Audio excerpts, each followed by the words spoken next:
ইতালির চেরি ফুলের বাগান মাশাআল্লাহ দেখতে যে কি পরিমাণে সুন্দর। আমরা তিনজনে মিলে এই চেরি ফুলের বাগানে গিয়েছিলাম। দিনটি অনেক সুন্দর ছিল আলহামদুলিল্লাহ। আমাদের তিনজনের সুন্দর একটি দিনের সুন্দর একটি ব্লগ তোমাদের সাথে শেয়ার করছি। আই হোপ আজকের ভিডিওটি তোমাদের ভালো লাগবে। সো হ্যালো এভরিওয়ান, আসসালামু আলাইকুম। This is Suborna from Suborna interactive Italy. বাসা থেকে বের হওয়ার পরে একটা বাস স্টপেজ আছে, সো ওইখানে আমরা দাঁড়িয়েছিলাম বাসের জন্য। বাসে করে আমরা 3 স্টপেজ চলে এসেছি। বাস থেকে নেমে এখন যাচ্ছি ট্রেন স্টেশনে, কারণ ট্রেনে করে যাব, এতে করে আমাদের সময় অনেক বেশি কম লাগবে, কারণ ট্রেনে মাত্র 9 মিনিট লাগবে। আর যদি আমরা বাসে যাই তাহলে সেক্ষেত্রে আমাদের 1 ঘন্টার মতো লাগবে। আমরা ট্রেনের টিকিট কেটে নিয়েছি, per person maybe 3 euro something ছিল। টিকিট পাঞ্চ করে তারপরে আমরা ভিতরে চলে আসলাম। যদি আমরা বাসে করে যেতাম সেক্ষেত্রে সময় বেশি লাগতো, বাট আমাদের ইউরোটা খরচ হতো না, কারণ আমাদের বাস, ট্রাম, মেট্রো এগুলো টিকিট অলওয়েজই কাটা থাকে। কিন্তু আমার ট্রেন জার্নি অনেক ভালো লাগে, আর সেই ক্ষেত্রে আয়ান যেহেতু ছোট তাই আর আমরা বেশি সময় লস করতে চাই। দেখতে দেখতে 9টা মিনিট চলে গেছে, কারণ 9 মিনিট খুবই কম সময়। তারপরে এখন আমরা 1 স্টপেজ পরে নেমে যাব। ফাইনালি আমরা আমাদের গন্তব্যে চলে এসেছি এন্ড ট্রেনে থেকে নেমেও যাচ্ছি। এখন আমরা যেখানেই যাই না কেন সেটাই আমাদের কাছে অনেক বেশি স্পেশাল হয়, কারণ আয়ান সোনা আমাদের সাথে আছে। হয়তো পারফেক্ট ভাবে ছবি ভিডিও কোনোটাই করতে পারি না আয়ান সোনার জন্য, বাট আমরা অনেক বেশি এনজয় করি। আয়ান সোনা যখন ছিল না তখন কিন্তু ইউরোপের কয়েকটা কান্ট্রিও আমরা ঘুরেছি দুজন মিলে, এন্ড অনেক বেশি এনজয় করেছি।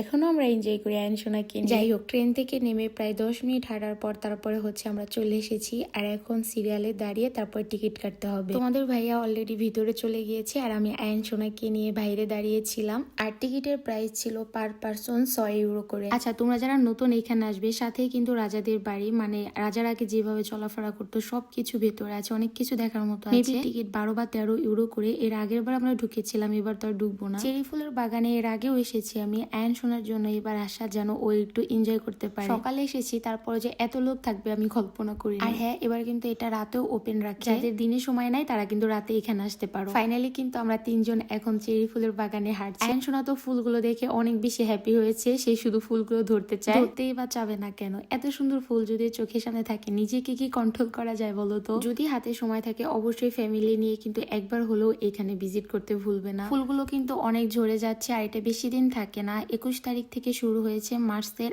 আর এপ্রিলের 6 তারিখে কিন্তু এটা শেষ হয়ে যাবে। ক্যামেরায় বন্দি করা কোনোভাবে এটা সম্ভব না। এটার যে সৌন্দর্য সেটা চোখ দিয়ে না দেখলে এটা মানে ফিল কখনোই করতে পারবে না। ফ্যামিলি নিয়ে সময় কাটানোর জন্য বেস্ট একটা প্লেস বলবো আমি। আর হ্যাঁ, অনেক আপু অ্যান্ড ভাইয়ারা আমাকে অনেক বেশি মেসেজ দিচ্ছ, কমেন্ট করছো, বাট মেসেজ বেশি দিচ্ছ যে আপু লোকেশনটা কোথায়। লোকেশন হচ্ছে ইতালি তোরিনো শহরের ব্যানারিয়া রিয়ালে। তোমরা যেখানেই থাকো না কেন গুগলে তোমরা সার্চ দিয়ে খুব সুন্দরভাবে চলে আসতে পারবে। চারপাশে ফুল আর ফুল। আমরা তিনজনে মিলে খুব সুন্দর একটি সময় কাটিয়েছি আলহামদুলিল্লাহ। আমি তো আমার জীবনে এরকম মুহূর্ত বারবার চাই। আয়ান সোনা দুপুরে খাওয়া দাওয়া করে এখন একটু ঘুম দিয়েছে। আমরা হালকা একটু রোমান্টিক ভিডিও করে দেন এখান থেকে চলে যাব। কেন জানি এত সুন্দর একটি জায়গা রেখে আমার ফিরে যেতে মন চাচ্ছে না, বাট যেতে তো হবে। রাকিবকে বলছিলাম আমি এই ফুল রেখে বাসায় যাব না, তারপরে রাকিব একটা ফুল ছিঁড়ে বলছে কি যে নাও তুমি এই ফুল নিয়ে বাসায় তাও চলো। তারপর আর কি মহারাজের কথা মতো বাসায় চলে আসলাম। তো আজ এই পর্যন্তই। সবাই অনেক বেশি ভালো থাকবে। আল্লাহ হাফেজ।